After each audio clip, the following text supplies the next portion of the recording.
আ'দাতুল ইবাদিয়াস সালিহিন মা লা আইনুন রাআত ওয়ালা উযনুন সামিআত ওয়ালা খাতার আলা কলবি বাশার। আল্লাহ নবী বলেন, পরওয়ারদিগার দু আলম যখন জান্নাতুল আদম সৃষ্টি করলেন, জান্নাত তৈরি করার পরে মা লা আইনুন রাআত, এমন কিছু নিয়ামত তার ভিতরে ঢুকালেন কোনোদিন কোনো চোখ তা দেখতে পায় নাই। সুবহানাল্লাহ বলেন। ওয়ালা উযনুন সামিআত, কোনো চোখ, কোনো কান কোনোদিন সেই কথার আওয়াজ শুনতে পায় নাই। আলা খাতার আলা কলবি বাশার, এমনকি অন্তরে কোনোদিন কল্পনার জগতে নাড়াও দিবে না। সুবহানাল্লাহ বলেন। পৃথিবীর মানুষ আজকে সায়েন্সের দিকে যদি খেয়াল করি, কল্পনার জগৎ তাদের কত ঊর্ধ্বে। 20 বছর 25 বছর গবেষণা করার পরে এক একটা জিনিস বস্তু আবিষ্কার করে, ঠিক না? কল্পনার জগতে সাজানোর পরে পৃথিবীর মানুষ এখন পাড়ি দিতে যাচ্ছে মঙ্গল গ্রহে। কোথায়? মঙ্গল গ্রহে, পৃথিবী থেকে 49 কোটি কিলোমিটার উপরে। এই মঙ্গল গ্রহে তারা একটার পর একটা যান পাঠাচ্ছে তার অবস্থান জানার জন্য, মাটিটা কিরকম, কালার কিরকম, ঘেরানটা কিরকম, বসবাস উপযোগী কিনা, মানুষ সহনশীল অবস্থায় বসবাস করতে পারবে কিনা, চেষ্টা চালিয়ে যাচ্ছে। কি বলেন, ঠিক না? তাহলে আগে কল্পনার জগতে আসছে, কি বলেন, ঠিক না? সর্বপ্রথম তারা পাক ফাইন্ডারকে পাঠিয়েছিল, যার গতি প্রতি সেকেন্ডে 1600 কিলোমিটার। কত? 1600। এটা মঙ্গল গ্রহে পৌঁছতে তাদের সময় নিয়েছে 8 মাস। কত? 8 মাস। এরপরে তারা পাঠালো ফিনিশটা পাঠানোর পরে তারা পাঠিয়েছে কিউরিসিটি, একটার পর একটা যান পাঠাচ্ছে ওখানের সব কিছু জানার জন্যে, যেটা আগে কল্পনার জগতে এনেছেন। কিউরিসিটি যখন সচল হয়ে একটা কোদাল সামনে ছিল, যার মাথার নিচে একটা ক্যামেরা আছে, মাটিগুলো যখন সে খোঁড়ে মাটির ভিতরে নির্যাসটা বের করার জন্য, তার ভিতরে কি কি আছে, এই মাটি কতটুকু সহনশীল, এর দ্বারা কি হতে পারে, এটা সমস্ত তথ্যগুলো নাসা পৃথিবী বসে গবেষণা করছে। সুবহানাল্লাহ বলেন। চলার ক্ষেত্রে একটা ধাক্কা লাগার কারণে একটা সাইড কাট হয়ে পড়ে গেল, এখন তো ওখানে কেউ নেই যেটা সচল করে দিবে। পৃথিবীতে বসে 49 কোটি কিলোমিটার নিচ থেকে বসে মাটির উপরে বসে কম্পিউটারে বোতাম টিপে ওই যানটাকে আবার তারা স্থানে জায়গায় ঠিক করে দিয়েছে। অথচ রাসূল সাল্লাল্লাহু আলাইহি ওয়াসাল্লাম বলছেন, আল্লাহ খাতারা আলা কলবি বাশার, অন্তরে নাড়া দিবে না জান্নাতে কি আছে। সুবহানাল্লাহ বলবেন না? সুবহানাল্লাহ। আজকে যে মোবাইলটা আমরা দেখছি, এই মোবাইলটা এমনি এমনি হয় নাই, ইথার বিনা তারে কথা বলছে। কি বলেন, ঠিক না? আগে টেলিফোন ছিল, একটা কথা আছে, জোড়া দেওয়া আছে, কথা বলে একটা ভাব মোটামুটি কায়দায়, কিন্তু তার বাদেও মানুষ কথা বলতে পারবে এই চিন্তাটা একদিনে হয় নাই, বহু বছর তারা অপেক্ষায় ছিল। তারা এটাকে আবিষ্কার করার জন্য মৌমাছিকে বেছে নিয়েছে। সুবহানাল্লাহ বলেন। সুবহানাল্লাহ। কাকে বেছে নিয়েছে? মৌমাছিকে। মৌমাছি এর কাজ হলো, এর কয়েকটা কেসেম আছে, একটা কেসেমের দায়িত্ব হলো বাচ্চা দেওয়া, আর একটা কেসেমের দায়িত্ব বাসা বানানো, আর একটা কিসিমের দায়িত্ব হচ্ছে মধু তালাশ করা, আর একটা কিসিমের দায়িত্ব হচ্ছে মধু থেকে সংরক্ষণ করে মধু নিয়ে আসা। এই কয়েকটা কিসিমের দায়িত্ব। এদের ভিতরে যারা মধু তালাশ করতে বের হয়, সায়েন্টিস্ট গবেষণা করে দেখেছে, বিজ্ঞান, যে এরা পথ চলতে চলতে 500 কিলোমিটার দূর পর্যন্ত তারা পৌঁছতে পারে। সুবহানাল্লাহ বলেন।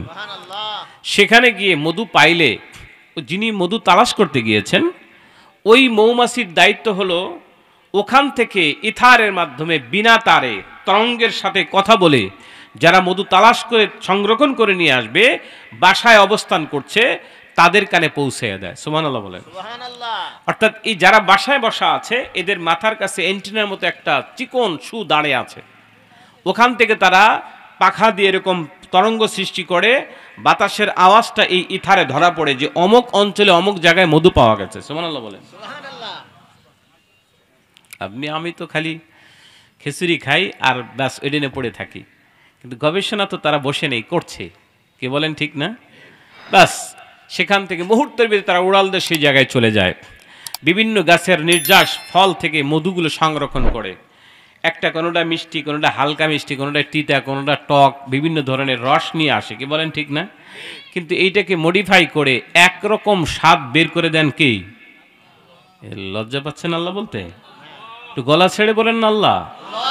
আমি তো মনে করছি আপনারা কবরস্থান থেকে হাঁপাইতে হাঁপাইতে আসছেন, দুর্বল হয়ে গেছেন। এটি কেমন কথা? জোরে বলেন আল্লাহ, আরো জোরে বলেন আল্লাহ। যেই আল্লাহ সমস্ত গাছের নির্যাসকে নিংড়াইয়া একই কায়দায়, একই মানার, একই স্বাদের, একই গ্রানে মধু বের করতে পারেন, সে আল্লাহর ডাক দিতে লজ্জা লাগে? জোরে করে আল্লাহ। এই মৌমাছিগুলোর দায়িত্বটা কি? রাসূল পাক সাল্লাল্লাহু আলাইহি ওয়াসাল্লাম একদিন মৌমাছিকে জিজ্ঞাসা করেছিলেন, তোমরা কি করে মধু বানাও? মৌমাছি জবান খুলে রাসূলকে বলল, ইয়া রাসূলুল্লাহ, সমস্ত ফুলের নির্যাস পাতাগুলোকে, রসগুলোকে এনে আমরা একত্রিত করে আমরা আল্লাহর হুকুম থেকে একটা জিনিস শুনতে পাই, সেটা হচ্ছে আপনার মহাব্বতের দুরূদ শরীফ পাঠ করা। বলেন না সুবহানাল্লাহ। তো যিনি তুলে নিয়ে আসেন, এদের দায়িত্ব রাহমাতের নবীর পরে গুনগুন গুনগুন করে দুরূদ পাঠ করে। এই দুরূদের মর্যাদার কারণে এই সমস্ত ফুলের মধুগুলোকে আল্লাহ ডাইলেশন করে একরকম করে দেন। বলেন না সুবহানাল্লাহ। আজকে বিজ্ঞান তাকিয়ে দেখুন, এত সুন্দর গবেষণা করে এই থারের মাধ্যমে যদি একটা সামান্য কীট পতঙ্গ মধুমাছি যদি কথা আদান প্রদান করতে পারে, আশরাফুল মাখলুকাত সবার থেকে শ্রেষ্ঠ জীব কেন মিথার ছাড়া বিনা তারে কথা বলতে পারবে? বলেন না সুবহানাল্লাহ। তারাও গবেষণা করছে, একটার পর একটা গবেষণা। মোবাইলের মেসেজ আদান প্রদান করছে, পৃথিবীর এক প্রান্ত থেকে আর এক প্রান্তে মানুষ থাকলে সেখানে তারা বিনা তারে মেসেজগুলো ভাষাকে সেকেন্ডের ভিতরে পাঠিয়ে দেয়। ঠিক কিনা বলেন? এই লোকগুলো এখনো বসে নেই। ওই বিজ্ঞান, ওই সায়েন্টিস্টগুলো গবেষণা শুরু করে দিয়েছে আর একটি, যেই মেসেজ মোবাইলের বাথরুমের উপরে টিপ দেওয়ার কারণে পৃথিবীর এক প্রান্ত থেকে যদি আর এক প্রান্তে চলে যায়, তাহলে এমন একটা জিনিস আবিষ্কার করা দরকার, যে জিনিসটার উপরে মানুষ দাঁড়াবে, মোবাইলের মতো একটা টিপ দিবে, সেকেন্ডের ভিতরে একটা মানুষ পৃথিবীর এক প্রান্ত থেকে আর এক প্রান্তে চলে যাবে। হয়তো আপনার কল্পনার জগতে এখন এটা অসম্ভব। যেই সময় মোবাইল ছাড়া মানুষ ফোনে কথা বলতো, সেই সময় এরকম বিনা তারে কথা বলা অসম্ভবই মনে হয়েছিল। ঠিক কিনা বলেন? গবেষণা করে করে যদি এটা আবিষ্কার করতে পারে, হয়তো বা আল্লাহ এমনও কিছু বেধা তাদের দিয়ে দিতে পারে, মানুষ দাঁড়াবে সেকেন্ডের ভিতরে, এক মুহূর্তে এক প্রান্ত থেকে আর এক প্রান্তে চলে যাবে। এই গবেষণা লব্ধ সময়, পৃথিবীর শ্রেষ্ঠ সময়, মানুষগুলো এত সুন্দর সুন্দর কল্পনা করে করে এক একটা জিনিস আবিষ্কার করেন। কিন্তু আমার মাবুদ বলে দিয়েছেন, আলা খতরা আলা কলবি বাশার, কোনো চোখ দেখে নাই, কান শোনে নাই, জান্নাতে এমন কিছু লোকানো আছে পৃথিবীর মানুষ কল্পনার জগতেও ভাসবে না। আল্লাহু আকবার। কল্পনা করা যায়? তাহলে কি রেখে দিয়েছেন, কি রেখেছেন আল্লাহ? তাফসীর খুলে দেখেন, সামান্য একটা কুল বরের বর্ণনা এসছে জান্নাতের। যে বড়ইটা গাছে ধরবে, জান্নাতি মানুষগুলো ভিতরে প্রবেশ করবে, এই ফলটার দিকে নজর পড়বে, মনের ভিতরে খালি কল্পনা করবে খেলে যেন কেমন লাগে। সুবহানাল্লাহ। সঙ্গে সঙ্গে ফলটা ছিঁড়ে মুখের কাছে আসবে, এত সুন্দর ঘ্রাণ, এত সুন্দর স্বাদ জীবনে কোনোদিন সে খায় নাই। বলেন না সুবহানাল্লাহ। এই কুল বড়ইটা খাওয়া কমপ্লিট হতে না হতে আবার দেখবে ওই বুটা আর একটা বড়ই ধরেছে, কিন্তু যেই বড়ইটা তিনি খেয়েছেন, কালার বলেন, স্বাদ বলেন, ঘেরান বলেন, গন্ধ বলেন, তার থেকে সম্পূর্ণ ভিন্ন আরেকটা বই গাছের সাথে ধরা থাকবে। সুবহানাল্লাহ বলেন। আজকে যে বিছানাটায় বসা আছি, জান্নাতের গালিচাটার ভিতরে বসলে পৃথিবী এবং জমিনের মাঝামাঝি এত বড় গালিচা হবে। সুবহানাল্লাহ বলেন। আল্লাহ নবী বলেন, মানুষগুলো যখন বসবে অর্ধ দেহ পর্যন্ত ঢেকে যাবে। বলেন না সুবহানাল্লাহ। চোখের পলক মারবে, এরকম চোখটা প্রত্যেকটা পলকে পলকে একটা বিছনার চাদরের পরিবর্তন ঘটবে। কে হুজুর আর কত বলবেন? কি যেখানে আল্লাহ হাবিব নিজে বলছেন যে কোনোদিন অন্তরে এর মিয়া সাপ, এটা কি সম্ভব প্রতিটা চোখের পলকে এক একটা চাদরের কালার চেঞ্জ হবে? ইনশাআল্লাহ সম্ভব। কারণ আমার আল্লাহ ইন্নামা আমরুহু ইযা আরাদা শাইআন আইয়াকুলা লাহু কুন ফায়াকুন। আল্লাহু আকবার বলেন। আল্লাহু আকবার। যখনই কোনো কিছু করার জন্য ইরাদা হয়, যখনই কোনো কিছু করতে মনে চায়, কোন বলেন ফায়াকুন, মানে অতঃপর হয়ে যায়। সুবহানাল্লাহ সুবহানাল্লাহ। হ্যাঁ, হবেই বা না কেন? যেসব জিনিসের দৃশ্যগুলো আমরা কোনোদিন দেখব না, কিন্তু রহমতের নবী ঠিকই দেখছেন। কি বলেন, ঠিক না? আমার আল্লাহ বললেন, হাবিবকে নিয়ে আসো, জিবরাইল যাও। আমার কাছে একটু নিয়ে আসো, আমাকে কাছে নিয়ে আসো, আমার খুব দেখতে মনে চায়। সুবহানাল্লাহ বলেন। আচ্ছা, আল্লাহ দেখার জন্য কি হাবিবকে তার ঠিকানা আরশে নেওয়ার প্রয়োজন ছিল কি? আল্লাহ কেন বলেন নাহনু আকরাবু ইলাইহি মিন হাবলিন, আল্লাহু আকবার বলবেন না? আইনামা তাকুনু, না, ফাসাম ওয়াজহুল্লাহ, যেদিকে তাকাও সেদিকে কি আল্লাহ আছেন। আল্লাহু আকবার বলেন। তাহলে কেন দেখানোর দরকার? কারণ কিছু কিছু বিষয় আছে যা পৃথিবীতে কোনো নবীকে আল্লাহ দেখাবেন না। সেই জিনিসগুলো তার হাবিবকে হাবিবুল্লাহ বলেছেন এই কারণেই যে আমি আপনার জন্য সব কিছু প্রস্তুত করে রেখেছি, আপনি খালি খুশি হয়ে যান। সুবহানাল্লাহ। ওয়ালা সাউফা ইউতিকা রব্বুকা ফাতারদা, আপনাকে এত কিছু দিব যে দেওয়ার পর আপনি রাজি খুশি হয়ে যাবেন। অর্থাৎ কি আল্লাহ তার হাবিবকে খুশি করার জন্য ব্যস্ত। বলেন না সুবহানাল্লাহ। ব্যথাত হৃদয়, ভগ্ন হৃদয়, সবচেয়ে প্রিয় ব্যক্তিত্ব আবু তালিব যখন বিদায় নিয়ে চলে গেলেন, কাছের সবচেয়ে প্রিয়তমা ব্যক্তিত্ব আম্মাজান খাদিজাতুল কুবরা রাদিয়াল্লাহু তাআলা আনহা, তিনিও যখন চলে গেলেন, আমার রাসূলুল্লাহ আশাহত বোধ করতেছিলেন। কোনো দিকেই তার মনটা ভালো লাগতেছিল না। ডানি নজর করে, বামে নজর করে, যেদিকেই নজর করে কিছুই তার ভালো লাগে না। সুবহানাল্লাহ। যেই চাচা জীবন বাজি রেখে আমাকে লালন পালন করলো, শত্রুর আক্রমণ থেকে ঝাঁপিয়ে পড়লো, যেই মহেশী নারী আমার অর্থের যোগান দিল, সুবহানাল্লাহ বলেন, তার জীবনের সঞ্চিত সমস্ত সম্পদগুলো দিন ইসলাম গ্রহণ করার সঙ্গে সঙ্গে আমার কদমে লুটাইয়া দিল। বলেন না সুবহানাল্লাহ। আম্মা জান খাদিজাতুল কুবরা রাদিয়াল্লাহু তাআলা আনহা বিয়োগ হয়ে যাওয়ার পরে আমার রাসূল নিজেকে অসহায়ত্ব বোধ করতেছিলেন।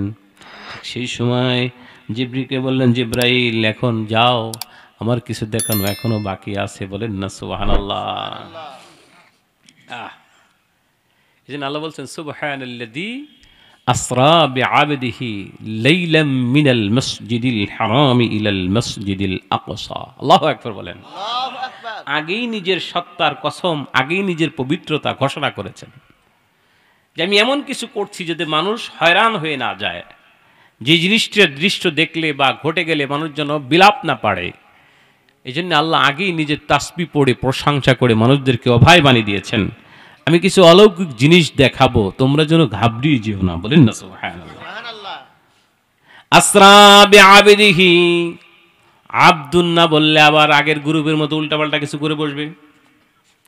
আবার নবীকে বান্দা বলার কারণে তাদের থেকে সম্পূর্ণ পবিত্র করে দিলেন। সুবহানাল্লাহ বলেন। এমন বান্দা সুবহানাল্লাযী আসরা, নৈশ ভ্রমণকে ইসরা বলা হয়। লাইলাম, লাইলাম শব্দটি দেওয়ার সাথে সাথেই পুরা রাত হলো না, সামান্য রাতের কিছু অংশ। এই কিছু অংশটা বিজ্ঞান বা দার্শনিক সায়েন্টিস্টরা গবেষণা করে দেখেছে যে রাতের কতটুকু সময় আমার নবী নিয়েছিলেন মেরাজ করতে। তারা মূল জিসটা বের করতে পেরে স্বীকার করেছেন মাত্র পৃথিবীর 3 সেকেন্ড সময় লেগেছিল। সুবহানাল্লাহ বলেন। সময় নেই খাইতে, কারণ হলো আমার টাইট সময়, টাইট শিডিউল, কথা বলছেন না? এদিকে এখন আর ডিস্টার্ব করেন না, যা হয় হোক জিয়া, ঠিক না? ওটা কেটে গেলে দেরি হয়ে যাবে। রাতের কিছু সময় একদম, সেই কতটুক সময় আজকে বিজ্ঞান গবেষণা করে তারা পেয়েছে দুনিয়ার সময় লেগেছে মাত্র 3 সেকেন্ড। কত? 3 সেকেন্ড। সুবহানাল্লাহ বলবেন না? 3 সেকেন্ড কেন? রাসূল পাক সাল্লাল্লাহু আলাইহি ওয়াসাল্লামকে জিবরাইল যখন ঘুম থেকে ডাকালেন, কুমকুমিয়া হাবিব যখন ঘুম থেকে ডাকান, কিভাবে ডাকলেন, আদবটা কি ছিল জিবরাইলের? আমার আল্লাহ আগে বলেছিলেন, জিবরাইল আমার বন্ধুর কাছে যে তার ঘরের ছাদটাকে আগে সরায় ফেলবে। সুবহানাল্লাহ বলেন। তাহলেই বুঝতে পারবে যে কিছু একটা ঘটছে। ঠিক তাই করলেন। আসার পরে রাসূল সাল্লাম, বুখারী শরীফে হাদিস দ্বারা স্পষ্ট বোঝায়, রাসূল সাল্লাম বলছেন বাইনান নাওমি ওয়াল ইকজান, আমি জাগ্রতও ছিলাম না, ঘুমন্তও ছিলাম না। অর্থাৎ তন্দ্রায় হালাত ছিল, চোখটা লাগা অবস্থায় ছিল, কান সজাগ ছিল। সুবহানাল্লাহ বলেন। এসে আমার পায়ের সামনে, পা মোবারকের সামনে দাঁড়িয়ে জিবরাইল তেনার ডানা হাতটাকে এরকম ফেলে দিলেন পায়ের উপরে। আরেকটি বর্ণনায় আসছে না, মাথায় হাত দিয়েছেন, মাথার কাছে দাঁড়ালেন। সুবহানাল্লাহ কম। হুজুরকে সরাসরি ডাক দেননি, যখনই হাত বোলালেন হুজুর তাকিয়ে থাকলেন, তাকানোর সাথে সাথে দেখে ছাদ নাই, চমকে গিয়েছে, আরে ছাদ গেল কই? পাশে দেখে জিব্রাইল দাঁড়ানো। সুবহানাল্লাহ কম। আমার আল্লাহ বলে দিয়েছেন, যাও আমার বন্ধুর কাছে গিয়ে আদব শিষ্টাচার যত উচ্চ আছে এটা দেখাবে। বলেন না সুবহান। নিয়ে গেলেন, উঠালেন, কি ব্যাপার? ভয়ের কোনো কারণ নেই, আল্লাহ আপনাকে দেখতে চাচ্ছেন। সুবহানাল্লাহ কম। অজু করলেন, কি করলেন? অজু করছেন, পানি গড় গড় করে পড়ছে, আমার রাসূল দেখছেন উপত্যকার থেকে অজু করে বের হওয়ার সময় জিনজিরার সাথে কপালটা লেগেছিল, কপাল মোবারক লাগার কারণে এটা তখনও দুল ছিল। রাসূল ইসলাম মেরাজ শেষ করে এসে দেখতে পাচ্ছেন যে পানি তখনও গড়ায়, আবার জিনজির তখনও কি নড়ে। এটা গবেষণা করে বিজ্ঞান রিসার্চ করেছে যে একটা জিনজির পাঞ্চ করতে এখানে এখানে আসতে 3 সেকেন্ডের বেশি সময় লাগে না। বলেন না সুবহানাল্লাহ। ঠিক এটাকেই তারা চিন্তা করেছে, দুনিয়ার সময় লেগেছে কত? 3 সেকেন্ড। তা না হলে তারা বুঝতেই পারতো না যে মেরাজের সময় কতটুকু লেগেছে। অথচ আরেকটি সময় পার হয়ে গেল 27 বছর। কত বছর? আল্লাহু আকবার বলবেন না? কি দেখাবেন যা পৃথিবীর কোনো চোখ কোনো দিন দেখে নাই, যে জিনিসটি তিনি দেখালেন যা পৃথিবীর কোনো চোখ কোনো দিন দেখতে পায় নাই, যে জিনিসগুলো শোনালেন পৃথিবীর কোনো কান কোনো দিন তা শোনে নাই, যে স্বাদগুলো তিনি উপভোগ করলেন পৃথিবীর কোনো জিহ্বা তা কোনো দিন উপভোগ করে নাই। বলেন না সুবহানাল্লাহ। এই জন্য তো তিনি শ্রেষ্ঠ। কে বলেন ঠিক না? রাহমাতের নবীর মর্যাদা আল্লাহ স্বয়ং দিয়েছেন। আমার থিসিস, এটা আমার ব্যক্তিগত চিন্তা, মুহাক্কিকরা আরও বেশি পাবেন হয়তো, যে আমি একটা জিনিস পেয়েছি এই গোটা মেরাজের আলোচনা থেকে, সেটা হলো আল্লাহ পাক রব্বুল ইজ্জত দুটি কাজ করার জন্য তার হাবিবকে নিয়েছেন। একটি হলো বান্দার সাথে দিদার করার জন্য একটা মাধ্যম, নামাজ দেওয়ার জন্য। আরেকটা হচ্ছে তার হাবিবকে কাছে নিয়ে সবচেয়ে শ্রেষ্ঠ মর্যাদায় কিভাবে তাকে মর্যাদা দিয়ে সালাম দেওয়া যায় সেরকম একটা সালাম দেওয়ার জন্য। একটু জোরে হবে না সুবহানাল্লাহ? মিয়া সাহেব, আমার রাসূলের ইজ্জত আপনি রাখতে জানেন না, আমার রাহমাতের নবীর সম্মানকে আপনি ভুলুণ্ঠিত করতে ব্যস্ত। অথচ আল্লাহ এর থেকে বড় মর্যাদা আর কি হতে পারে? যে আল্লাহ নিজেই বলছেন ওয়া রাফা'না লাকা যিকরাক, আপনার মর্যাদা তো আমি আল্লাহই দিয়েছি। বলেন না সুবহানাল্লাহ। আর আজকে আপনি বাসন ভঙ্গি দিয়ে আমার রাসূলকে নামাতে চেষ্টা করছেন, আপনার এই জিহ্বাটাকে আল্লাহ হাসরের ময়দানে আগুনের কেচি দ্বারা কেটে দিবে। ঠিক কিনা বলেন? এই জন্য বুঝতে হবে যে আমার নবীটা কি ছিল, কি জিনিস। রাসূল পাক সাল্লাল্লাহু আলাইহি সাল্লাম মেরাজ হয়েছে 34 বার। কয়বার? 34 বার। 33 বার মেরাজ হয়েছে শাপনিক, আর একবার হয়েছে বাদানিক, বাস্তবিক মেরাজ হয়েছে। বলেন না সুবহানাল্লাহ। এই জন্য রাসূলকে সম্মান আপনি কি করে খাটো করতে চাচ্ছেন? এমন একটা জায়গায় তিনি নিয়েছেন যে জায়গায় কোনোদিন কাউকে আল্লাহ নিবেন না। কি বলেন ঠিক না? আল্লাহ ইচ্ছা করলে ওখান থেকে সব জিবরিলের মাধ্যমে দেখাতে পারতেন না? হ্যাঁ, নিলেন কেন? কারণ তিনি হচ্ছেন হাবিবুল্লাহ। তিনি কি? হাবিবুল্লাহ। আল্লাহর বন্ধু মানে কি? আল্লাহ তার হাবিবকে এত এত বেশি ভালোবাসতেন যে হুজুর কি কাজটি করলে খুশি হবে আল্লাহ তাই করেছেন। সুবহানাল্লাহ বলেন। নিয়ে গেলেন কোথায়? দেখালেন স্মৃতি বিজড়িত হাজার হাজার লক্ষ লক্ষ নবী রাসূলের স্মৃতি বিজড়িত স্থান বাইতুল মাকদাস। আল্লাহু আকবার বলেন। সেখান থেকে শুরু হয়ে গেল ইসরা, নৈশ ভ্রমণ। সেখান থেকে শুরু হয়ে গেল উপরের দিকে ওঠা। কয়েকটা কিসেম মেরাজ নামক সিঁড়ি নেমে এসেছে, জিবরিলের ডানায় ভর করে তিনি গিয়েছেন, রফরফ বাহনে গিয়েছেন, সব আপনারা কম বেশি জানেন। মূল মাকসাদটা হলো যে আল্লাহ পাক রব্বুল হাবিবকে কাছে নিয়ে কি বললেন? এমন কোনো জিনিস নাই যে জিনিসটা বাকি ছিল। দেখানোর জন্য এমন কোনো জিনিস নাই যেটা তিনি দেখাননি। শোনানোর জন্য এমন কোনো জিনিস ছিল না যেটা তিনি তাকে শোনাননি। ওপেন হয়ে গেল। সুবহানাল্লাহ বলেন। যে দৃশ্যগুলো তাকে দেখানো হলো যা পৃথিবীর কোনো চোখ, কোনো কান, কোনো অন্তর মগজে ধরবে না।